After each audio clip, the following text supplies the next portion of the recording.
So this video is the ontological argument myths and realities, and the myths part is the part in which I'm criticizing some things that people think about the ontological argument, like that it doesn't make any sense, and some of the very silly objections that people raise that just show that they don't really understand the argument.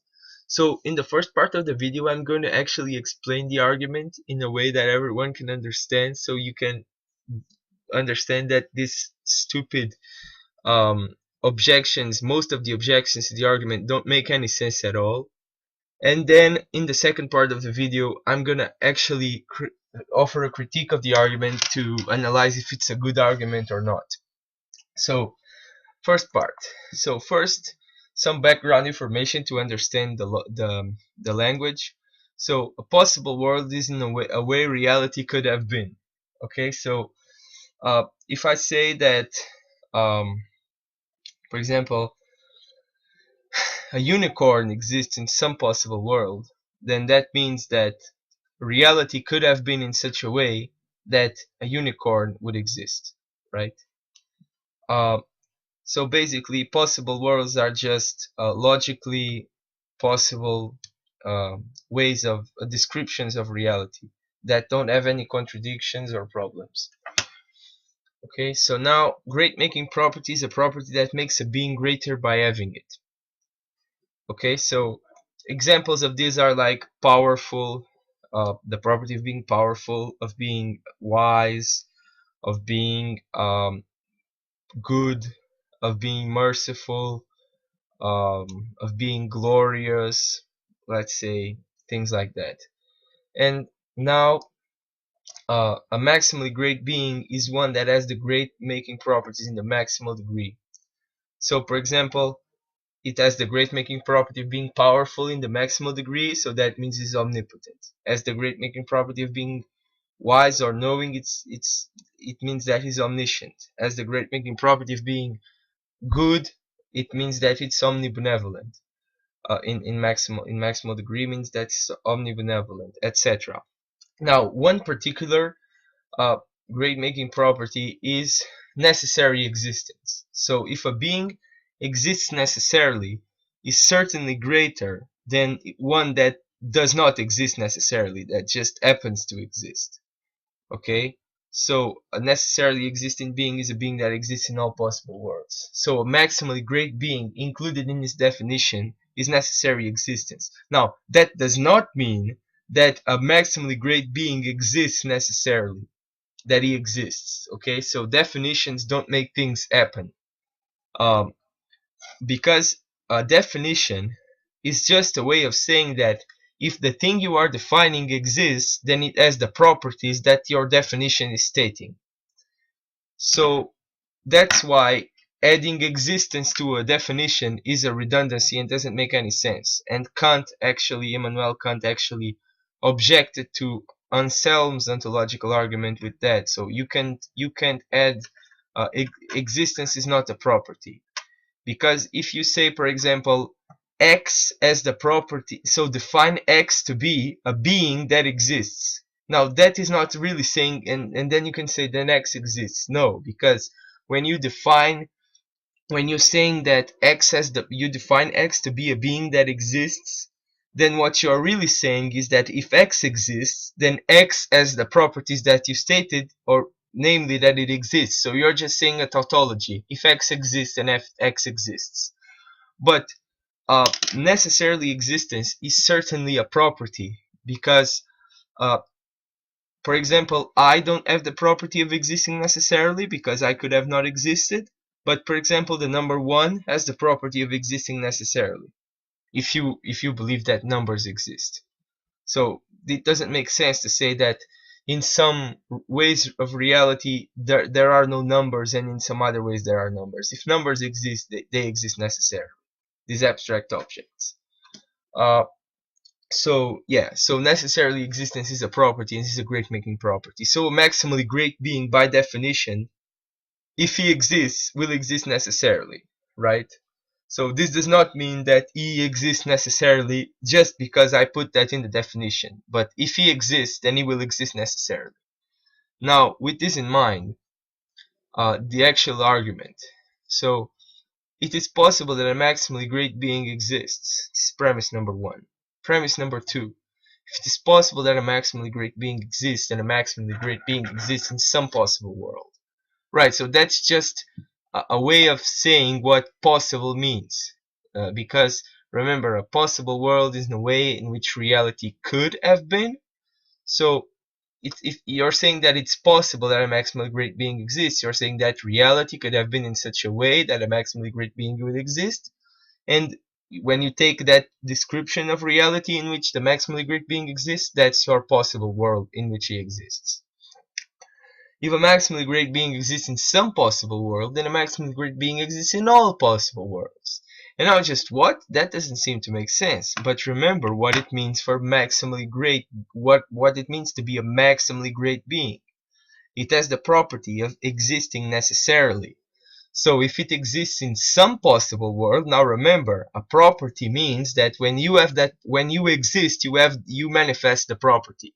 So this is supposing that it exists in some possible world. So it's really saying that it exists, okay, in some possible world. But then in that possible world, the maximally great being will have the property of necessary existence. So it will exist in all possible worlds, because that's what it means to exist necessarily, right? In all ways reality can be, he exists there. So if you're still not convinced, think by contrapositive. Suppose that a maximally great being, by contradiction, suppose that a maximally great being exists in some possible world but not in all. Then you have a maximally great being existing in a possible world, which means doesn't have any contradictions, but and he has the property of necessary existence because he exists, and by definition he has that property, uh, and yet it doesn't exist in some worlds. So he has the property of necessarily existent and doesn't have the property of necessary existence because it doesn't exist in some worlds. So that's a contradiction. So that shows you that the possible world is not really possible at all, which contradicts the hypothesis that a maximally great being exists in some possible world. Okay? So premise 3 is true. It doesn't seem to make sense when you first look at it, but then you just realize what the definition is and what possible world means, and you realize that it's trivial. Now, premise 4: if a maximally great being exists in all possible worlds, the maximal great being exists in the actual world. Right, that's obvious, because obviously the actual world is possible, because it's the world that it's a way that reality could have been, because it's the way that reality is in fact. So therefore a maximal great being exists. Okay, so some people make silly objections to this argument by saying that, by stating that it's possible, by thinking that the argument is saying that if it's possible that something exists, then it will exist.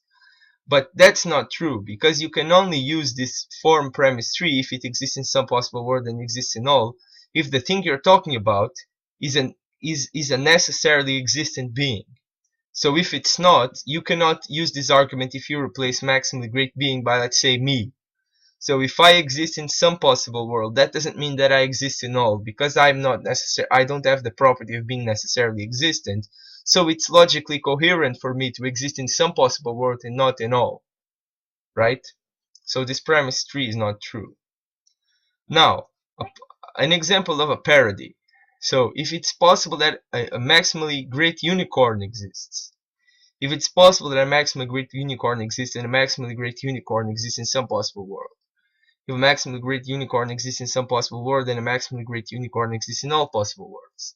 If a maximally great unicorn exists in all possible worlds, a maximally great unicorn exists in the actual world. Okay? Therefore, a maximally great unicorn exists. Right, so first, this argument is valid. What does that mean? That means that if the premises are true, then the conclusion is true. But the problem is that premise 1 is false. Why is it? Well, a unicorn is by definition a being that depends on the material world, because it's a horse, it has a horn, etc.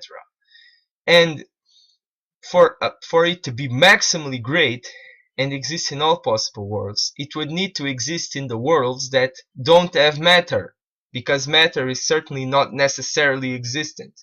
Okay? And for example, in the early stages in the universe, there was not enough order for a unicorn to exist. So in that possible world, that which was actually an actual world some time ago, the unicorn didn't exist. So this premise is false, because the concept of a maximally great unicorn is logically incoherent, because a unicorn depends on matter to exist, and we know that in some possible worlds the unicorn does not exist. So it's impossible to have a maximally great unicorn. So it is impossible that a maximally great unicorn exists. So the argument doesn't work.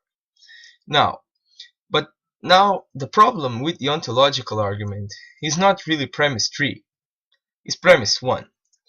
Okay, so I believe that God exists, but I don't think that this argument just stated like this is a very good argument. And why is that? Because you don't really have any reason to believe that premise 1 is true. I mean, some people say that okay, so the argument is valid, however it is hard to support premise 1. Affirming that the concept of God is coherent is not enough, because we could argue the same of the negation of premise 1, and by contrapositive, the conclusion that God does not exist. Okay, so for example, if you ever saw like William and Craig or Alvin Plantinga defend this argument, they will say that it is possible that a maximally great being exists because the concept of a maximally great being exists doesn't seem incoherent. Okay, but just because it doesn't seem incoherent, that is not a very good reason to think that it's possible, and here's why. It doesn't really seem incoherent as well to think that it's possible that a maximally great being does not exist. And now, by contrapositive of this argument, you can show that if a maximally great being does not exist, if it's possible that a maximally great being does not exist, then a maximally great being does not exist. Because, look, premise 3 says that if he exists, and exists in all possible worlds. So by contrapositive, if it doesn't exist in all possible worlds, namely it's possible that it doesn't exist, then it is not true that it exists in some. So it means that it doesn't exist in any possible world. So it means that it will be impossible that a maximally great being exists, so it will not exist. And the thing is that it is possible that a maximally great being exists, and it is possible that a maximally great being does not exist. Those two propositions, none of them has really arguments for it more than the other, so they are equally plausible. So the argument loses its strength because you have an equally plausible premise in comparison to premise 1 that gives you a contrary conclusion. So they cancel each other.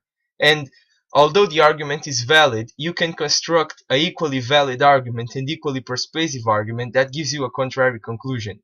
So you have no idea if it's this premise that's true or its negation. So the argument will not be very persuasive. Now let me add that there are some good ontological arguments. If you are interested in this, you can check the Blackwell Companion to Natural Theology.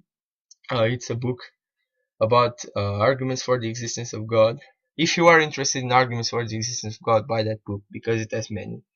And then check the ontological argument apart. And there are many ontological arguments much more sophisticated than this one. So what I want to say is that this argument can be strengthened if you give reasons to believe that premise 1 is true. So if you give a good reason to believe that this is true, then and you show that it's more plausible to believe in premise 1 than in its negation, then the argument becomes strong because it's valid. But just stated like this and just saying that it doesn't seem logically incoherent, it's not a very strong argument. So I think there are other very good arguments for the existence of God, like the cosmological argument that I put there. I think it's much more stronger than this one. And I think you can also have better ontological arguments. But my conclusion is this argument is valid. So don't make these silly criticisms like the unicorn and flying spaghetti monster nonsense like that. But so understand that the argument is valid. The premise 2, 3, and 4 are absolutely trivial. Only the first premise can be contested, and and in the end of the day, you don't really know if premise 1 is true or not.